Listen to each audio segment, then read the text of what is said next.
નમસ્કાર, પંચમહાલ લાઈવમાં આપનું હાર્દિક સ્વાગત છે।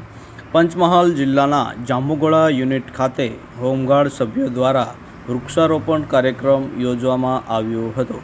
પંચમહાલ જિલ્લાના કમાન્ડર એમ.જે. રાવલ સાહેબના માર્ગદર્શન હેઠળ જાંબુઘોડા યુનિટના ઓફિસર કમાન્ડિંગ ડી.વી. બારિયા તથા હોમગાર્ડ સભ્યો દ્વારા આજરોજ વન મહોત્સવ 2024ના જાંબુઘોડા હોમગાર્ડ સભ્યો દ્વારા ઉજવણી કરવામાં આવી હતી, જેમાં હોમગાર્ડના સભ્યો ઉપસ્થિત રહી વૃક્ષારોપણ કાર્યક્રમ કરવામાં આવ્યો હતો। જાંબુઘોડા પોલીસ ગ્રાઉન્ડ ખાતે। રસિક બારિયા, પંચમહાલ લાઈવ, જાંબુઘોડા।